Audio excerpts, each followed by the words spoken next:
Salut tout le monde, je m'appelle Cassandra et j'ai 20 ans. Je pense que ça ne surprendra personne si je dis que ma relation avec la mère de mon copain était compliquée dès le début. Ça arrive souvent, non? Mais, et si je te disais qu'une fois, ma belle-mère m'a rendue tellement folle que j'ai failli la tuer? Jérôme et moi nous sommes rencontrés il y a un peu plus d'1 an lors d'une exposition d'art. Il était avec sa copine, mais on n'arrêtait pas de s'échanger des regards.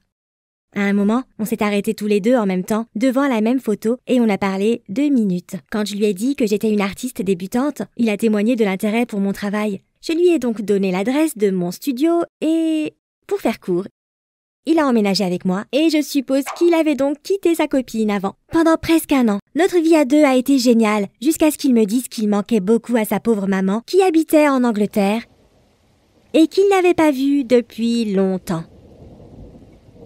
Jérôme avait dit beaucoup de bien de sa mère, et je l'aimais déjà sans l'avoir vue. Je voulais la rencontrer. En plus, rencontrer les parents préfigure souvent le mariage.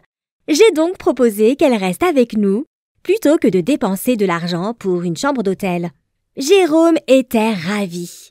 Dès que Madame Evans est entrée dans l'appartement, elle en a critiqué chaque centimètre. Elle n'aimait pas le canapé-lit qu'on avait acheté juste pour elle, ni les rideaux qui, d'après elle, auraient dû être plus transparents pour laisser passer la lumière. Mais le pire, c'est qu'elle ne m'aimait pas moi non plus. Elle disait que je portais des vêtements dépassés et elle était heureuse de m'avoir acheté un pull comme cadeau. Elle voulait que je l'enfile immédiatement. Forcément, je voulais être polie, même si je n'aimais pas la couleur, ni la matière, et qu'il était un peu petit pour moi. Mais Madame Evans a dit qu'il serait parfait si je perdais quelques kilos. Je n'ai rien dit et j'ai souri en retour. Mais je n'ai pas pu m'empêcher de comprendre qu'elle me trouvait grassouillette. En plus, elle n'aimait pas vraiment le fait que nous vivions à deux avec Jérôme sans être mariés. De temps en temps, je l'entendais faire des remarques sur nos mauvaises mœurs. De son côté, elle était restée fidèle à son mari, qu'elle avait perdu il y a plusieurs années de cela, ce qui en faisait presque une sainte aux yeux de Jérôme. Je me disais que si elle avait trouvé un autre homme, elle aurait été moins méchante, mais je ne me suis pas permis de le dire à voix haute. J'avais moi aussi un cadeau pour elle, un portrait de Jérôme et moi que j'avais peint moi-même. Est-ce qu'elle l'a aimé? J'en doute parce qu'elle n'a rien dit d'autre que « merci » en regardant le dessin comme si elle y voyait quelque chose de vexant ou de répugnant. Une fois l'échange de formalités et de cadeaux terminé, elle est allée défaire ses valises pendant que Jérôme et moi commencions à cuisiner. Et, comment dire, elle a trouvé des défauts dans tous les plats que j'ai préparés et sauté sur chaque opportunité pour les montrer. « Ma chérie, tu ne devrais jamais mettre de haricots dans cette salade. Oh, et mets moins de sel, s'il te plaît. » Tous ces commentaires m'insupportaient, mais je ne pouvais rien dire. Je voulais que Madame Evans m'apprécie parce que, vu la manière dont Jérôme me parlait d'elle, il l'aimait plus que tout au monde. Et je l'aimais, lui. Même si c'était un peu vexant de voir qu'il ne me défendait pas, alors qu'il entendait toutes les vilaines choses qu'elle me disait. Après une semaine ainsi, il a pris une décision, nous envoyer toutes les deux dans un bon restaurant pour qu'on apprenne à mieux se connaître. Même avant l'apéritif, la mère de Jérôme a pris le taureau par les cornes. Elle m'a tout simplement dit que je ne convenais pas à leur famille. Rien n'allait chez moi. De la manière dont je me comportais, en passant par mon look, jusqu'à la manière dont je décorais la maison. Même cette peinture que je lui avais offerte était, et je la cite, quelque chose d'inutile et sans goût, qui ne ressemble en rien à une œuvre d'art. Fermez les guillemets. Et elle me dit tout ça d'une voix impassible, avec un horrible sourire aux lèvres, qui m'a donné une profonde envie de la frapper. Elle a quitté la table comme si de rien n'était pour aller aux toilettes. J'avais la sensation d'avoir été traînée dans la boue. J'aurais sûrement dû me lever et partir, mais je ne sais pas, c'est comme si ma chaise me retenait. J'avais tant de choses à lui rétorquer, mais j'avais peur de perdre Jérôme. Alors que je réfléchissais à la bonne manière de répondre à Madame Evans, quand elle reviendrait, Un serveur est arrivé avec la salade maison, en disant quelque chose à propos de la vinaigrette à la grenade. Un souvenir m'a traversé l'esprit en une seconde. Celui de Jérôme qui me disait que sa mère était allergique aux grenades. Mais j'étais encore blessée par ses paroles, alors je ne sais pas pourquoi, je n'ai rien dit au serveur. Presque au même moment, Madame Evans est revenue à table et comme si de rien n'était, a commencé à manger sa salade en disant que ce restaurant que j'avais choisi était horrible et que la salade était trop amère. Ce genre de choses. Je ne bougeais pas, en imaginant qu'elle serait bientôt prise d'une éruption cutanée et d'une envie folle de se gratter à cause de la vinaigrette à la grenade et que je serais ainsi vengée. Mais les minutes qui ont suivi ont été les pires de ma vie. Madame Evans a commencé à suffoquer et est tombée par terre en tirant toute la nappe avec elle. J'avais tellement peur que je ne pensais qu'à une chose. Qu'est-ce que j'avais fait?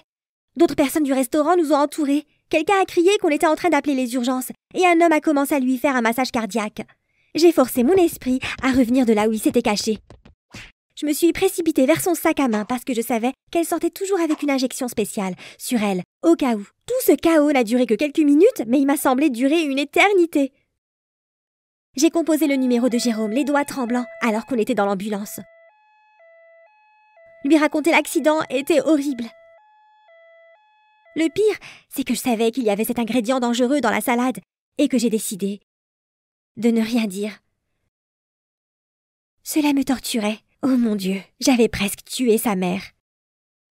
Il est arrivé aussi vite que possible et nous a rejointes dans la chambre d'hôpital de Madame Evans. Elle dormait ou faisait semblant de dormir pour ne pas avoir à me parler. Mais dès que Jérôme est entré dans la pièce, elle s'est réveillée et a commencé à pleurnicher en disant qu'elle avait cru mourir. Ça a rendu Jérôme encore plus inquiet qu'il n'était. Je dois avouer que je n'avais pas la force de lui dire la vérité. J'ai mis toute la faute sur les épaules du serveur en faisant croire qu'il ne m'avait pas parlé de l'assaisonnement de la salade. Jérôme était super énervé contre lui, mais je l'ai convaincu de ne pas aller au restaurant pour ne pas y faire de scène. Heureusement, sa mère a pu sortir le jour même et vu son comportement à la maison au moment du dîner, son appétit était revenu extrêmement vite. Tout comme la haine qu'elle me portait. Toute la semaine après l'incident, elle a exigé que je lui apporte tout ce qu'elle désirait, car elle prétendait avoir du mal à se lever du lit. Bizarrement, elle avait surtout besoin de choses lorsque Jérôme et moi prévoyions de passer du temps tous les deux. Finalement, c'était 1 million de fois pire de devoir s'occuper de sa mère pendant qu'elle était malade, même si je suis sûre qu'elle faisait semblant. J'ai essayé d'en parler avec Jérôme et de lui demander quand elle allait rentrer en Angleterre, mais ça l'a énervé. Il ne manquait plus que ça. Mais un jour, le destin m'a permis de gagner la guerre avec la mère de Jérôme. Je rentrais du marché et je l'ai entendue parler au téléphone. Au début, j'ai cru qu'elle était avec Jérôme, mais j'ai ensuite compris que la conversation était d'un ton beaucoup plus romantique. Ah ah! Elle était au téléphone avec un homme. Et j'allais m'en servir. Après tout, Jérôme était sûr qu'après la mort de son père, Madame Evans était restée fidèle. S'il prenait connaissance de son ami, cela lui briserait le cœur et il serait terriblement déçu par sa sacro-sainte mère. Tu aurais dû voir sa mâchoire se décrocher quand elle a vu que je la regardais. Je suppose qu'elle n'a même pas terminé sa conversation parce qu'elle a vite caché son téléphone. Elle avait l'air énervée et un peu perdue, comme si elle ne savait pas quelle attitude adopter. Pendant ce temps, je restais debout à la regarder en souriant parce que je savais que son comportement avec moi allait changer. En mieux. Ce soir-là, lors du dîner, et contrairement à d'habitude, la seule chose qu'elle ait dit est que tout était très bon. Je pense qu'elle a stressé à un moment, quand Jérôme lui a demandé ce qu'elle avait fait de sa journée. Madame Evans s'est tendue et m'a regardée comme pour me supplier de ne rien dire à Jérôme. Je n'allais pas le faire dans tous les cas, mais ce sentiment de supériorité m'a rempli d'un bonheur sans nom. Le lendemain, Madame Evans a acheté un billet retour pour l'Angleterre. Elle a convaincu Jérôme qu'elle se sentait bien mieux après son allergie. Nous n'avons jamais parlé de ce coup de fil. Je pense qu'on s'est toutes les deux comprises sans se dire un mot. Nous n'étions peut-être pas si différentes l'une de l'autre après